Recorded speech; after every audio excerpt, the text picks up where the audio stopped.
Hi, and thank you, Liza, and welcome everyone. My name's Berit. As Liza mentioned, I've been working with Zerion and iFormBuilder for over 11 years now. So I feel pretty comfortable in the platform, and I hope as we go through these trainings, I'm able to help you get comfortable as well. I do want to mention I have my 6-month-old at home, so if you hear any chit chat from him, just that's what it is. So let's go ahead and begin. So for our agenda, we're going to start with talking through what smart controls are and how we use them.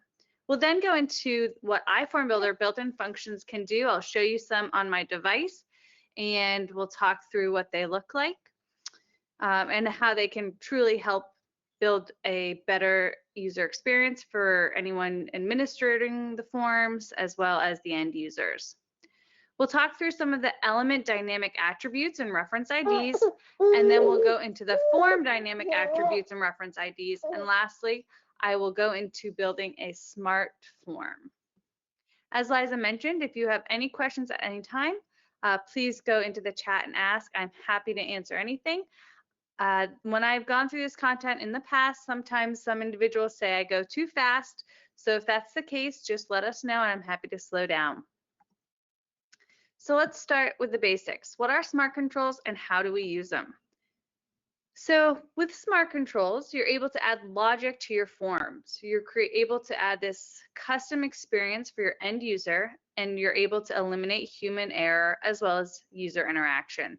You can do all this by limiting the characters through the data size, and all of these things are within the form builder. You can limit the characters. You can also use one of our newest elements, which is the HTTP request element. This does force you to be online to use it, but you're able to call to a local API and actually add data to your form, like weather data or street data. So it's really cool what you can do with that. Smarter forms also make use of our smart controls and or our page level JavaScript. So as we go through this, I'll talk a little bit more about what the smart controls are and the page level JavaScript, but both of the functionalities for these make use of JavaScript language. And if you don't know that, that's okay. We have thousands of help desk articles as well as webinar recordings and resources to help you become more comfortable. Smarter forms may also make use of location element smart controls. So we have a lot of groups that do trials or plot points of data on maps. And what they need to do is they actually need to take those points and connect to another tool, another web service tool, and have those points mapped on that web service. So to do that, they make use of our location element smart controls and parse out the data so it's formatted the way it needs to be to then integrate with some of these other web services.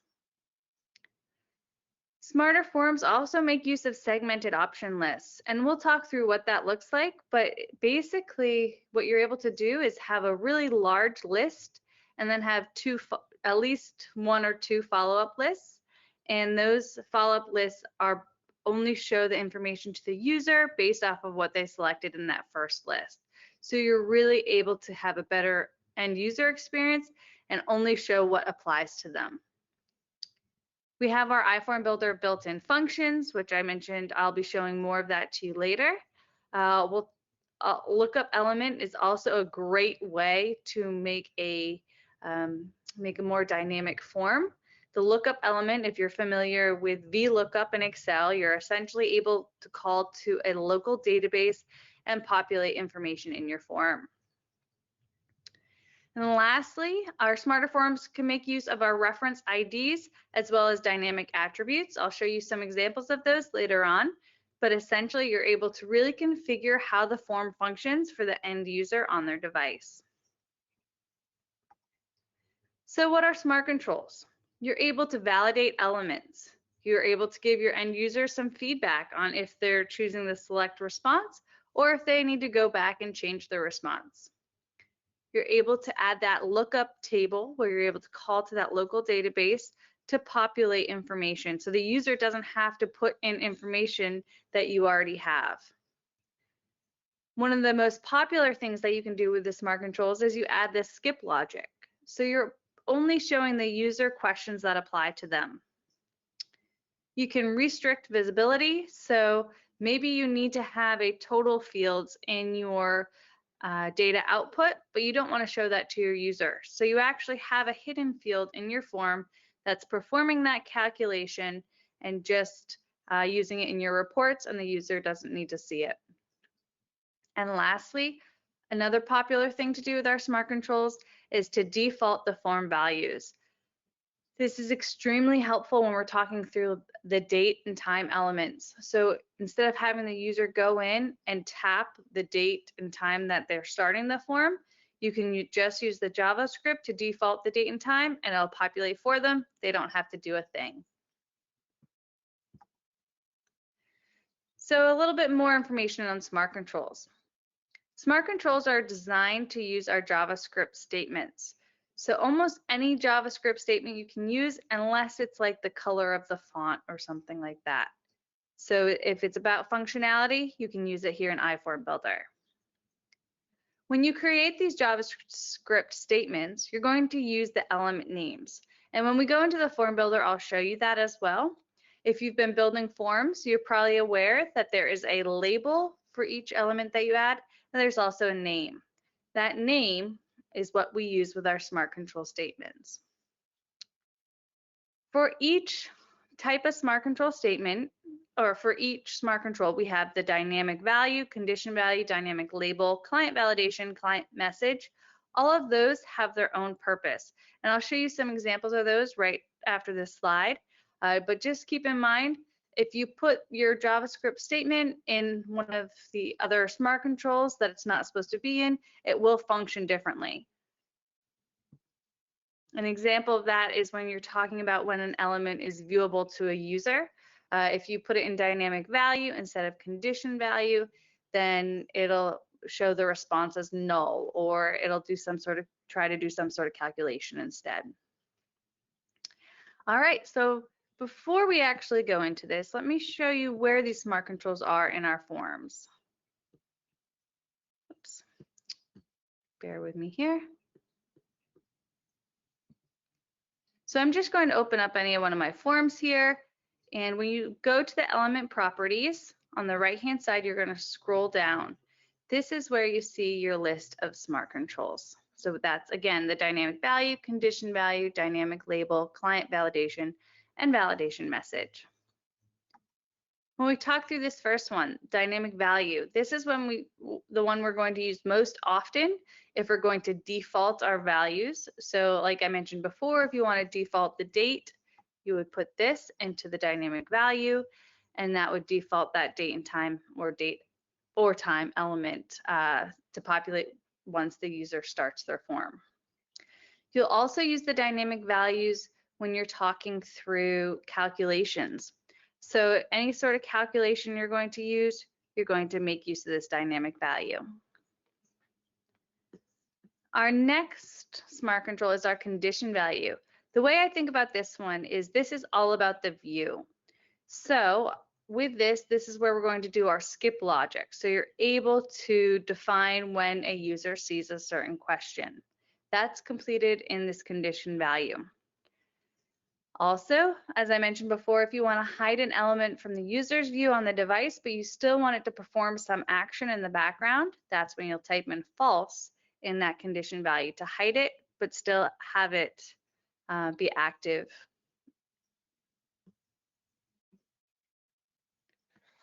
Our next smart control is our dynamic label. So this isn't used as often, but it can be really helpful when you're communicating with your users on how they're performing, or by reminding them of responses that they had in an earlier question. So for instance here, let's say you're asking a user what their favorite basketball team is. You might have a follow-up question saying, why are the Celtics your favorite basketball team? So you're able to put in that name of the basketball team into the question using the dynamic label. Now with this, the dynamic label doesn't change what you see in the data output, but it just changes on the device. So it's really a helpful tool to make your forms a little bit more user-friendly and a little easier to follow. Here's an example of where you're taking just the person's first name and you're populating it in a label and just saying, thanks for filling this out. Now, client validation and validation message, they go together. So client validation, you're allowed to create a rule saying that the user cannot submit a record unless they meet certain criteria. So for instance, let's say you're measuring a building and it has to be greater than 1 foot. And so you could create the client validation saying this element must be greater than 1. And if it's not, then you follow up with setting up the validation message, and that validation message will show to the user if the criteria is not met. So here's a little bit more of an explanation on the validation message, but here's an example. This example is saying that this number must be greater than 0. And so if the user tries to submit their form and the number isn't greater than 0, then they receive this message when they try to hit the done or submit button. Now, I do want to mention this for anyone who's been building forms for a very long time. We did add a new best practice in September of 2023. I'm not going to be talking through this right now, but I do want to reference this and note that if you are using some of our new best practices where you call to the self, parent, or top, or need a way to clear the cache data, we do have a help desk article on it. I have it linked here.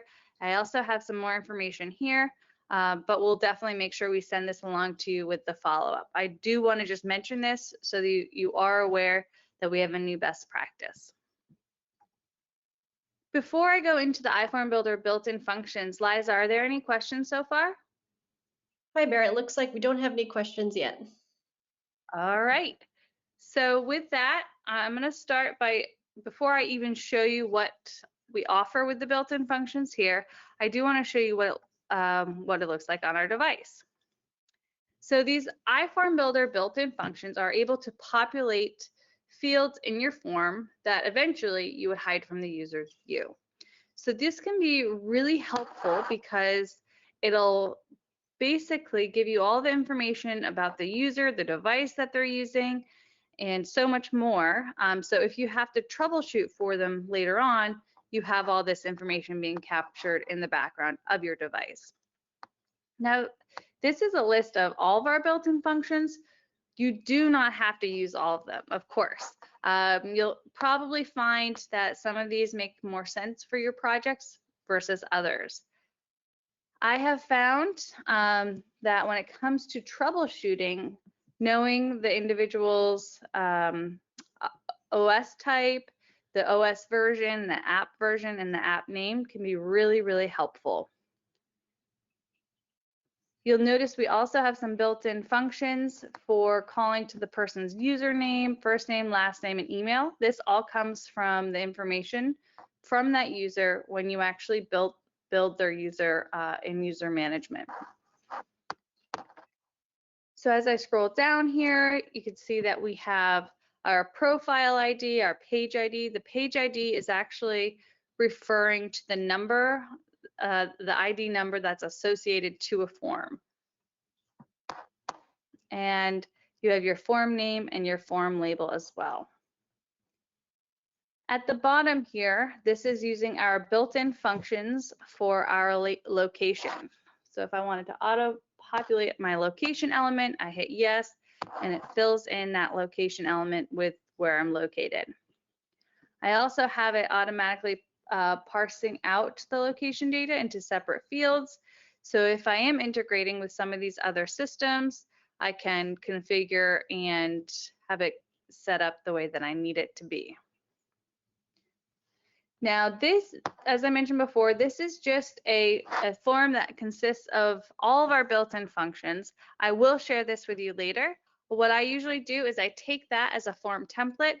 I hide all of those built-in functions from the user's view, and then I just basically use that in the background as a way to troubleshoot and capture more information.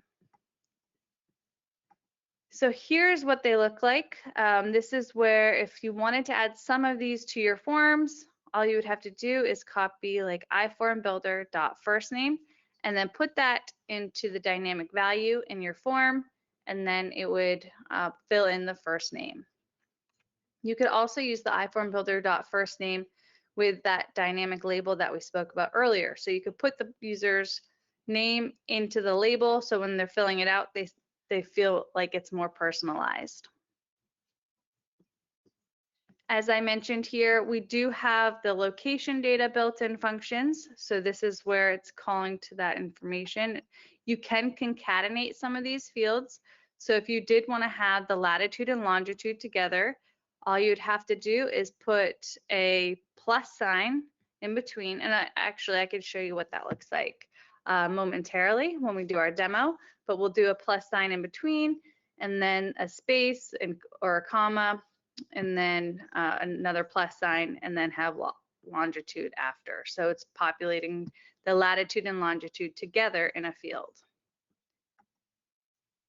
We do have some more built-in functions that I didn't show you an example in that form. One of them is the iFormBuilder.math.sum. The other is the iFormBuilder.math.average. What you're able to do with these is you're able to actually calculate responses from subform records. So let's say you are capturing data on how many t-shirts somebody buys. So each subform record is essentially its own receipt. So maybe one person buys 5 t-shirts, the next person buys 4. Then on the parent form, you would use the iFormBuilder.math.sum, and you would see a total of 9 t-shirts being sold. So you're able to add and create a smarter form by getting these calculations done and on the parent form and displayed. Again, doing all these calculations in the form is going to make your life so much easier, because then you don't have to do it on the reporting side. Here's how you would do that. I'm not going to go too far into it now. We do have help desk articles on how to do it as well, but this is just an example on where you would take the form table's name, the subform element, data column name, and then the element on the subform to have this function work. Next, this is just a brief overview here. I do want to talk through some of our option lists and how you can create statements with our option list. And this is something that I'm going to do right now. I'm going to take a pause from showing these slides and actually go in and start working on a form to show you how to do this. So from the form builder, and if you've built forms, I'm sure you're very comfortable with this form home screen. From this form builder, I actually have that template that I had mentioned to you before and that I showed you on my device, where I had the built-in functions already in there. So what I'm going to do is I'm actually going to copy this form, and this way, as I build out my project, it's going to be much easier to work on and to have more in there, because I don't have to paste everything back in. I already have my template already there. So I'm going to copy this form.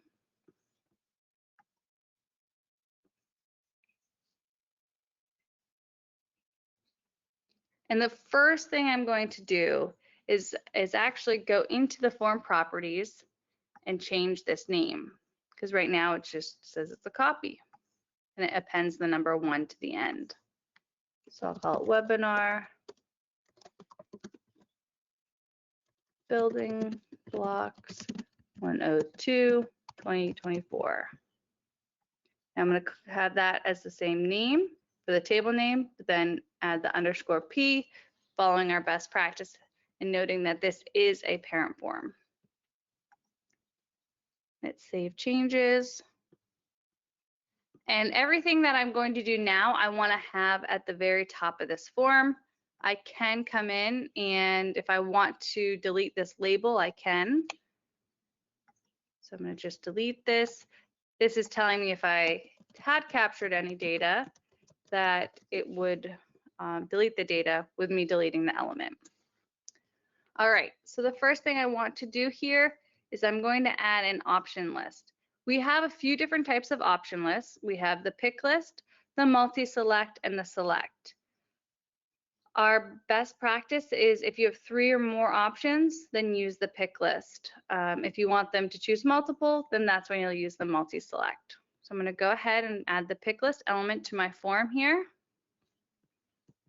And I'm going to ask the user to select the color of paint. So let's say we are going to a house and we're observing what we see on that house for the exterior, interior, and so on.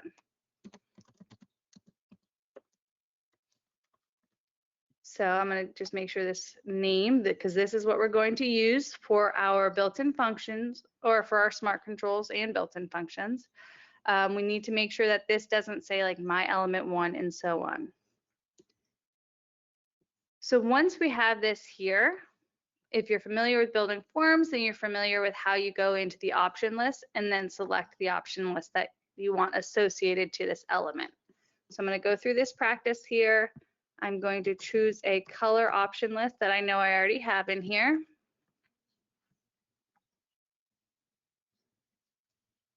And you'll notice at the very bottom, I have other for one of my options.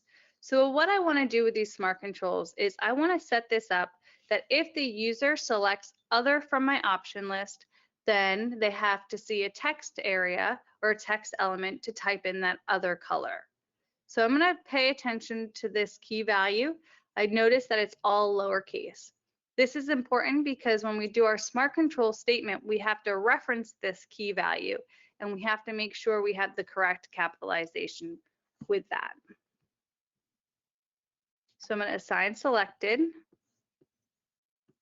And now I'm going to follow what we just discussed. I'm going to add a text element and ask the user what is the other color.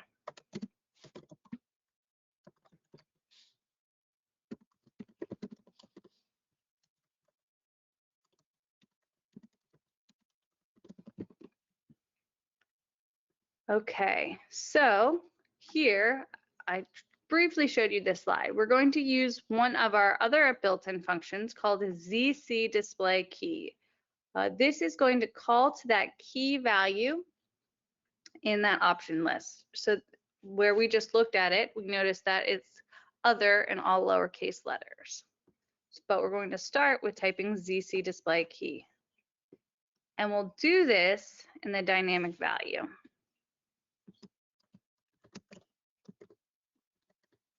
We do an underscore, and now we need the data column name for our pick list. So I'm going to scroll up here.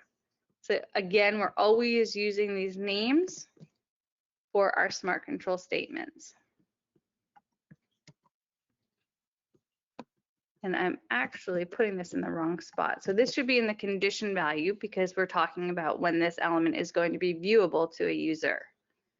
So the next thing I do is I put equals, open quotes, and then type in other, all lowercase, and then close the quotes.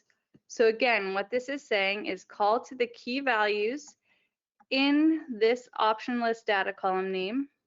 If it equals other, then show this text element. If it doesn't, then keep this element hidden. When it comes to these steps, I do have an example listed here, and also here we allow you to use the label as well, but our best practice is to follow the key value. The reason we suggest using the key value is because then the order and the label of the option can change and it won't break your statement. Before I go any further, I do want to just show you what that looks like. So I am going to bring up my device. And Liza, are there any questions?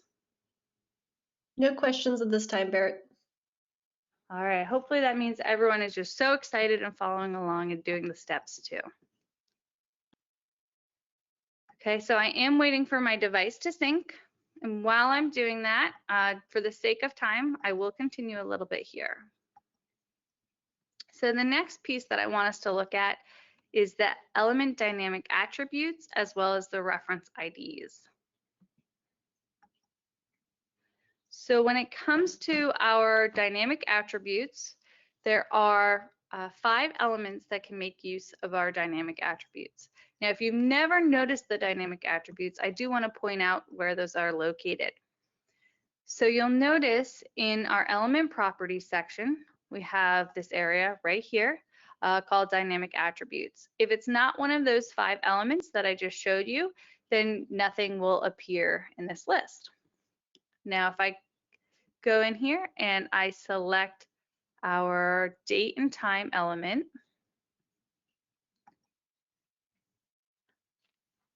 we'll just call this one start of inspection time.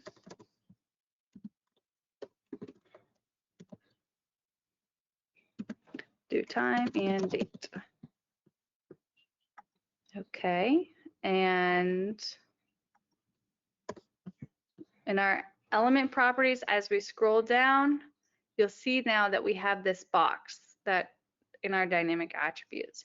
If I select on this box, I'll notice that for this specific element, so for any time or date and time element, you're able to choose if it appears in a 12 or 24-hour period, if the time does. So I'm going to change this to the 24-hour. This is going to override the device's settings. One thing I haven't shown you yet as we've talked through this is that you can also make elements required. So I am going to select this so you could see this on my form as well. Next, because we talked earlier about building smarter forms and defaulting elements, I do want to go into this dynamic value, type in date and open and close parentheses. You'll notice that when I type in date, it is uppercase. What this is going to do when we look at our form is we're going to now see that this element has been defaulted to the date and time.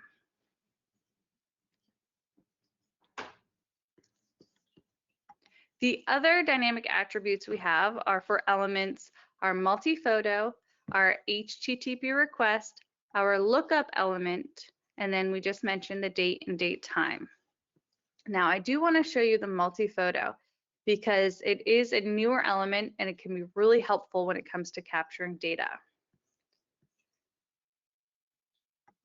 So let's come back to our form, and underneath our date and time element, we're going to go on our left-hand side and select our multi-photo element. We'll just have this as capture photos of building.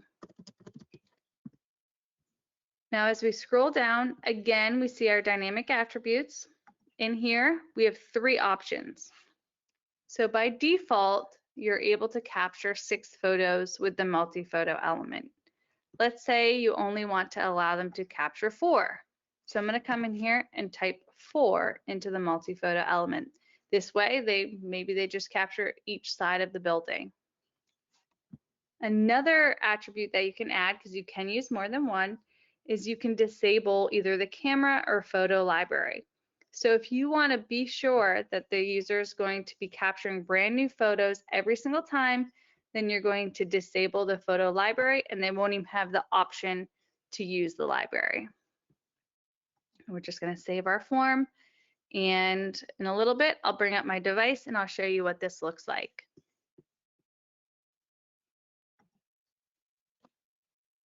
Now, one thing to keep in mind when you are talking about photos and the multi-photo element is how it stores the data. So it is a JSON object, so you might have to, when you look at the data, you might have to copy and paste the URL to see the photo. Here are all the dynamic attributes for the lookup element. I won't be going through how to add the lookup element today, but we do have a lot of resources and I'm happy to send those along to you if you have any questions. Now, the next piece I want us to talk through is some of the basics of adding and creating smarter forms is besides using our dynamic attributes, it's also using our element reference IDs. So when it comes to our element reference IDs, these are located here at the bottom. You'll see where it says reference ID 1, and this is where we're going to come in and we can use some of these reference IDs. Again, these reference IDs and the dynamic attributes are designed to create a better experience for you, whoever's viewing the data or whoever's completing the forms. So we have 3 reference IDs that refer to the reporting. So let's say you're capturing data, but you actually don't want that in your PDF or Excel. So you can use the element skip report. This will really take it out of everything except for the feeds. Now we have our element report. So we do have some elements that actually don't ever show up in reports, and these can be labels and dividers. Some of these elements that aren't actually capturing any data. If you do want to have that in your PDF, you're more than welcome to have that in there. You would just put in element report. So I'll show you what that looks like here. I'm going to jump over to the form that we started earlier. Going to add the label element. I'm actually going to drag this to the top of my form.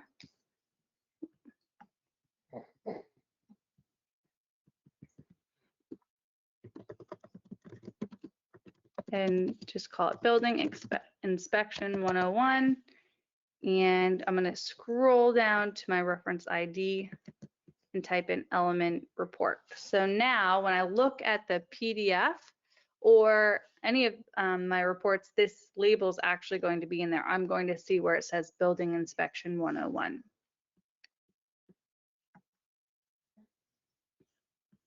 The last one that we have here is if you want to capture the data and you want it in the views and the feeds, but you don't want it in the email or the PDF, then you would use the element skip, email, and PDF. Now going on to some of our more popular reference IDs when it comes to our elements, it is probably the most popular one is the subform batch mode.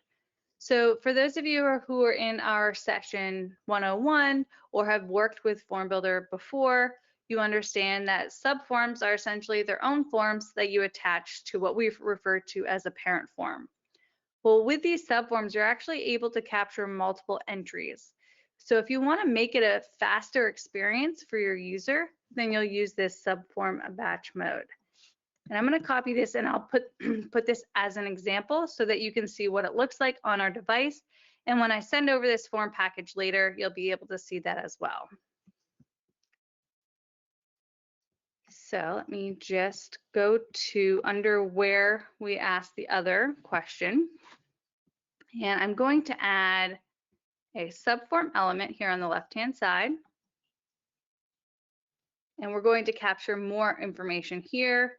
So we'll have inspection details. Now, for the sake of today, I'm just going to keep whatever the default is for my form in here because we're not going to be building a new one right now, but I do want to point out that that is an option. And when you may have to go in and build your form and then come back and assign it here. Now, what's important for this subform batch mode to work is you need to, for the link mode, to set it to multiple. And again, what this is going to do is it's going to relaunch a new record for the user to complete when they hit the done or submit button. So I'm going to pause now, sync my device, and show you some of the things that we've added so that it's all fresh in your mind as you see this. Any questions while I sync, Liza?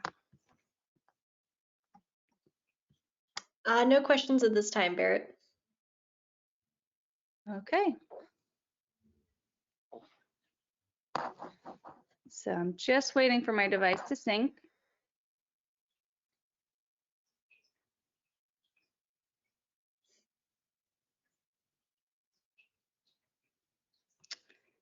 And of course, it's taking a little extra time. Just to talk through these, I'm not going to be going into the rest of these element reference IDs, but you'll see that the same thing that we did with the dynamic attribute with the disabling the cameras, you're able to do that for the drawing and image elements through using the element reference IDs and placing these into the image or drawing elements. The counter step value, this is for our counter element. So if you wanted to increment by 5, you're able to go in and set that up instead of having it naturally increment by 1. Okay, our form is loaded. Let's go check it out. Oops, wrong form. Hold on 1 second. So let's go down here. We have our building blocks. So at the start, you'll notice we do have it defaulting the date and time. That's exactly what we wanted it to do. If we open this element and I want to choose a different time, you'll notice it starts going up. It's not in the 12-hour period. It's in that default 24 that we had selected. Now we have our option list for the colors. So let's choose other. And now we have this area down below to type in a different color. Now I would move this. It's very easy to move it here. So I had mistakenly moved the multi-photo, so now we have it in order. Let's go back to my example. We have our photos, our multi-photo. You'll see that it says 0 out of 4. So that dynamic attribute is working as expected. You'll also see at the bottom, it only gives us the option for the camera. So I can't do that photo album. Okay, just gonna take 4 photos. In here, I can come in and add captions if I wanted to. So I could have it where I have the northeast, southwest directions so that people know what side of the building we're taking those photos from. If you ever need to redo the photos, you just select it and then hit delete at the bottom. And now I can come in and capture one more photo that's not fuzzy. I'll hit done. It brings me back down to my parent form, and this is the subform that we just added with the subform batch mode.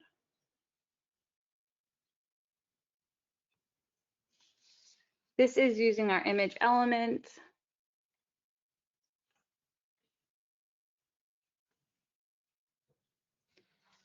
And what you'll see is the second I hit done, a new record's going to open up for us to fill in.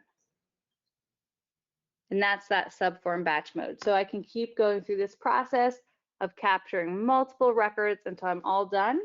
And then when I'm all done, I hit the X button and then go back to my parent form.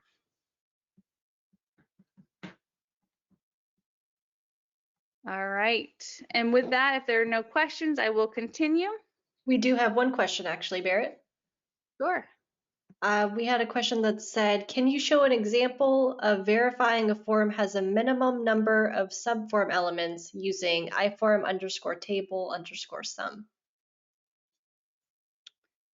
So that is requesting, if I understand this correctly, this person is wondering or stating that the user has to complete a certain amount of records before they can sync their device. I would be more than happy to go through how to do that if we have any time at the end, or I can send over some resources after the call. I do want to make sure we go through everything, but that is definitely easy and possible to do. You're just able to configure your statement to say that it has to be between a certain value, or it has to meet or match a value that the user puts in a question. So for example, I have seen before where we have it configured where the user states how many buildings they have to inspect. So the user would put in the number 3 into that value of how many buildings they have to inspect. After they do that, they have a subform element underneath. and a third element that is actually counting how many subform entries the user is putting in. And what we do is we create the statement to say that if that entry is less than what the user selected for how many buildings, then you create client validation to say that they have to go back and fill in another subform record so that it matches the value that they said that they had to inspect. So you're basically using 3 elements for this calculation to occur. Again, I'm more than happy to go into more details on how to do that if we have time, or at another session, or I can send over some resources. Any other questions, Liza? Nope, that's it for right now. All right, so let's just talk through some of our form properties. So these are, we have dynamic attributes as well as reference IDs. So the same way that we had it for the elements, we have it for the form. To get to these attributes, you go in and you click the edit properties of the form and you go to the advanced properties. From here, you'll notice we have our dynamic attributes drop down, and then we have our reference IDs.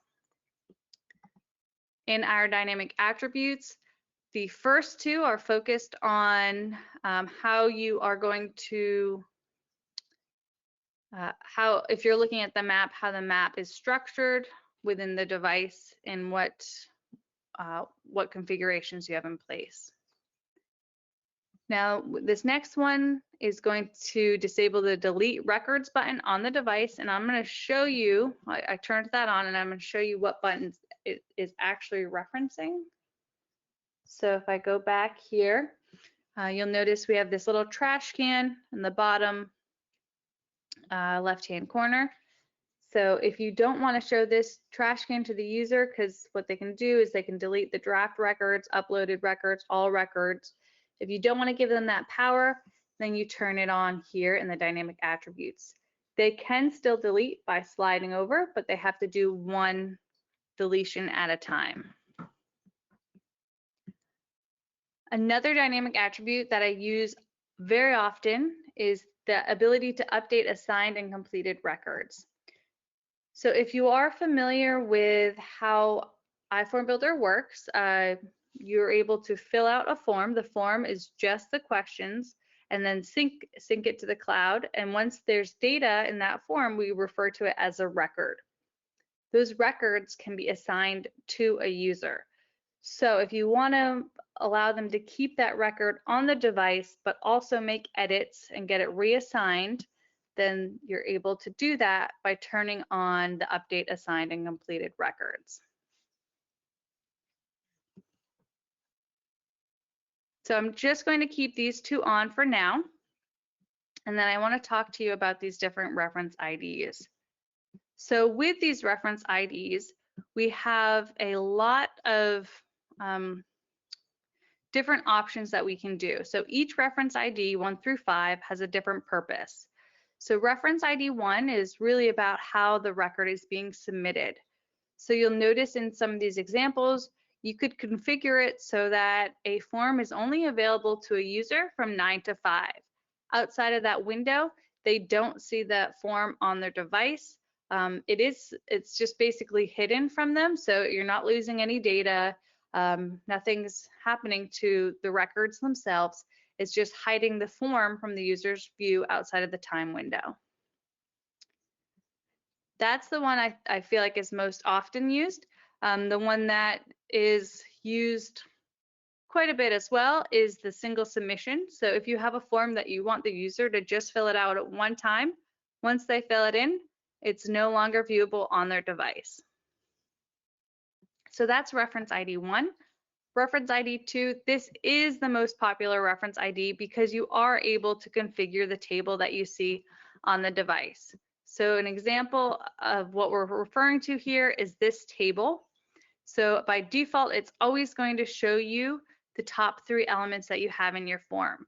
Well, in our case here, in our example, the building inspection 101 is just a label. You're not capturing any data from the user. So what we can do is we can update that to point to different elements in the form. Now what I want to show you here, and I'll only put one in for right now because I want to show you where it's actually getting these values from. So I'm going to just save my changes and show you what it's referencing. So just to give you an idea, the sort order or the order of the elements always starts with 0 and then goes up in increments by 1. Instead of having you count through all that, you can actually go into the info section for the element and you can see what sort order that element is located at.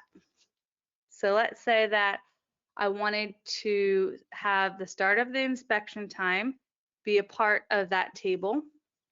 Maybe I also want to have whoever's logged in, their username be a part of that information. So that's sort order 6. And maybe that's it. Maybe I just want to have their username and the time they start their inspection. So you don't have to have 3 elements displayed in the table. You could also have 1, 2, 3, 4, 5. So it can go up and you can have multiple. So I'm going to come in here and just put my sort order 6 in there. And now I know that those are the 2 fields that will display in that table. Reference ID isn't used very often, but if you're a form builder, you may want to make some edits to it. And this is where you can, when you're viewing the details of the form, then you can actually come in and edit what you see when you tap where it says version. Reference ID 4 overrides the device settings, so you can make sure that records are being deleted on upload. So let's say you're worried about security reasons and you have some very important data that's being captured and you want to make sure the user is not keeping it on their device. So you would type in record delete on upload. And you'll notice that everything is capitalized and we have our underscores. And our last reference ID here that we have is how do we change the colors of how the form appears in the iForm home screen. So this is how you're able to configure it. This is what each one of those are. I will show you on my device that I do have forms that are different colors. You'll see by default, a lot of them are this purple, but you'll see some green, some orange, darker blues, yellows, reds. So all of those different colors are configured by using reference ID 5. Now, we do have, let's see how we did on our smart form demo. Okay, we have a few minutes left, so hopefully we have everything in here. We were able to copy the form template. We didn't actually do this step, so I can jump back here and show you what that looks like. What we want to do here is go in and hide these built-in functions so that we're not seeing them on the device. So I find that this is the easiest way to do this is actually doing it from the table view. So right now I'm in this, what we refer to as the device view of the form builder. If I go into this table, I can then choose to see the condition value of my elements. And I notice that this is where my built-in functions start. So I can just come in and type in false and for all my smart built-in functions. And you'll notice that they are yellow right now. So what this is symbolizing to me is that I haven't saved this form yet. And so it's going to be yellow until I save it. Oops.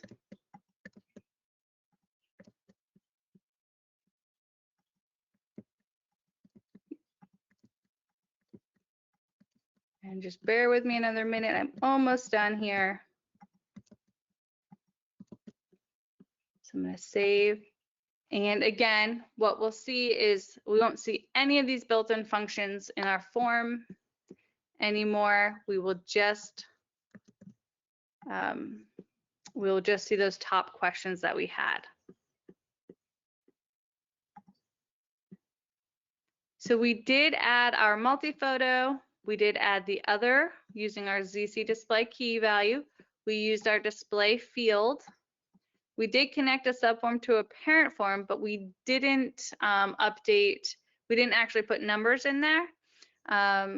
So I will just briefly talk to you about when you're using number elements and how to build a smarter form, because I know we talked about this on our first session about limiting the amount of characters when you are using the number element.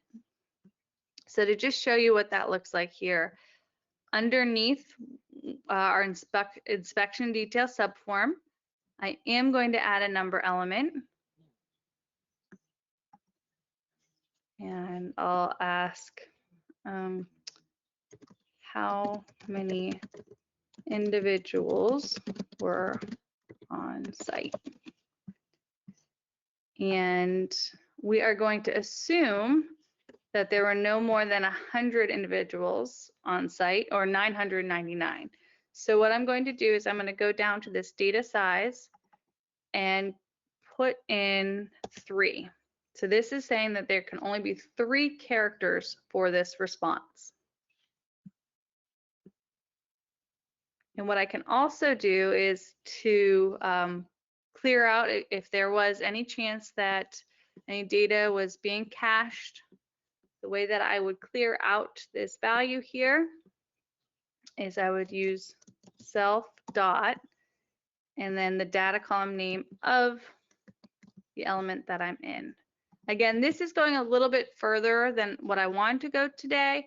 I do have some help desk articles on how to use that, and we reference it in our slides, but I wanted to show you an example of that being done as well. So last thing I'm going to do here is I'm going to bring up my device, and we are going to check out our form. So I'm going to sync my device.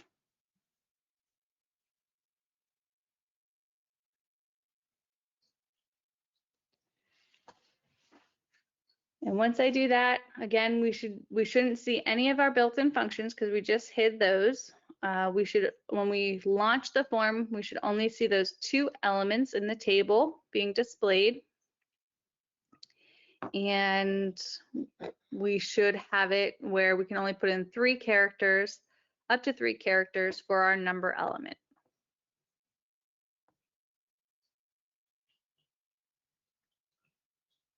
All right, here we go. So there's that first step. We have our inspection time and date. And I think I must have changed our order of things because now we don't see, yeah, I did change the order. So we see how many individuals, we see our number element.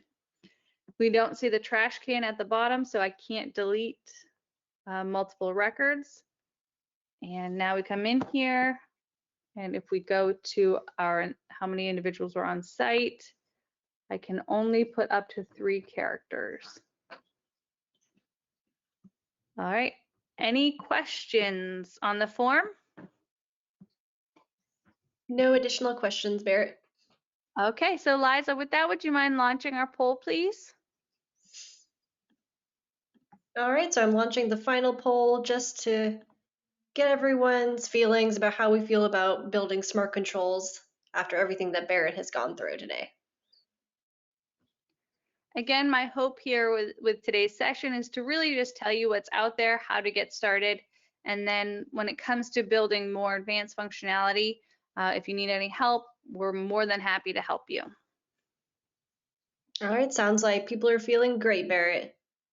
Awesome. Okay, so just a few announcements here.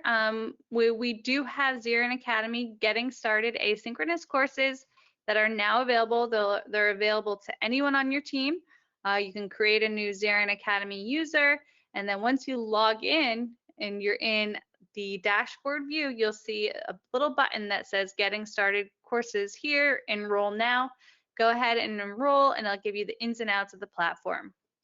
I also want to make sure you are aware of some of our upcoming webinars and events. So on May 22nd, we have our Zerion AI with our CEO, Z Wong. I highly suggest that you sign up for that session. It's going to be really fun and great to see where everything's at.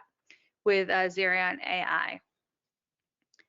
Also in June, from the 11th to the 14th, I'll be doing the form building certification. It is all online.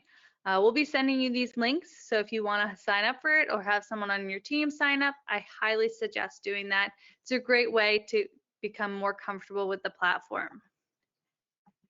And lastly, put this date on your calendar, September 11th through the 13th, we are having our Zerion Reimagined event.